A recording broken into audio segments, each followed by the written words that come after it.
About 12 years ago, I started growing things for my restaurant. And I lived on a little property in Malmesbury that was an acre.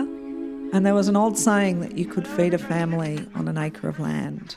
And I knew that my little cottage had 7 people living in it. If I could grow the fruit and vegetables on my acre of land for the restaurant, it would be fulfilling that notion that you can actually grow food locally that is just enough and have fresh, beautiful produce for the people that you serve in a restaurant.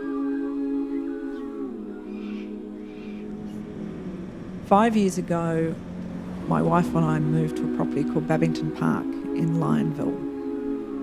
It was settled by Europeans in the 1850s. In a 30-year period, they cut down most of the trees. It was turned over to farming land.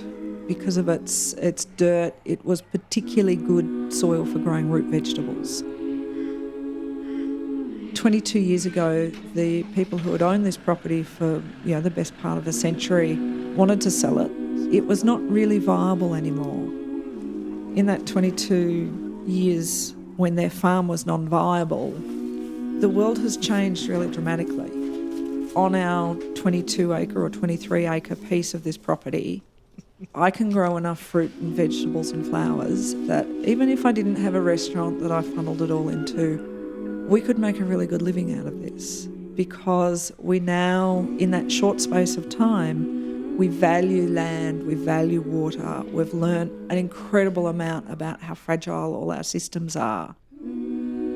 It's an amazing turnaround for me that in that 20-odd years, 1/4 of this farm can actually make a living for somebody. Do you know the beautiful thing about asparagus is that it will be here for 25 years. We use all the produce that we grow here for my little restaurant in Trentland called De Fermier. I cook a very traditional French farmhouse style of food. So the sort of vegetables that we grow here are perfect for that cuisine. So a lot of root vegetables, beans, tomatoes, peppers, just all the classic vegetables. We grow beautiful berries here, beautiful rhubarb. All our fruit trees are flourishing. They'll come later as they get older and bear a lot of fruit. The premise of it is that it's picked and it's taken to the restaurant and it's cooked. It's cooked by me. I don't have a team of cooks. I do have a little team of gardeners to help me here because I can't do all of it.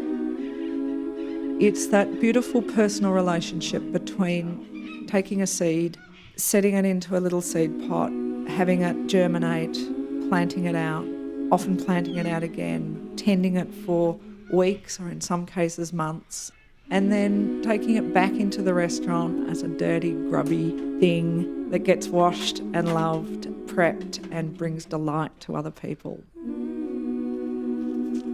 So it's a circular notion of using the land as carefully and as responsibly and as regeneratively as we can, not wasting it on just letting it sit idle because we come and visit it for every second weekend or whatever, but also bringing joy and making people feel loved in the restaurant sense, reminding them of food that is fresh, that hasn't been transported, miles and miles, that respects both the environment and them, because cooking a beautiful meal for somebody is showing respect to them as a person as well. And it gives me hope for the future that we will have more and more people who will make a change of being very considered about how they eat, what they eat, and where that food has come from, and whether it's had a positive impact on the environment or a negative one. Tell Guido that you live in the best place that you can ever find. My name is Annie Smithers, and I cook, and I garden, and I grow food. And as I've got older, I realised that I just want to work out a way where I walk a little bit more gently on the earth. And I hope that others can too.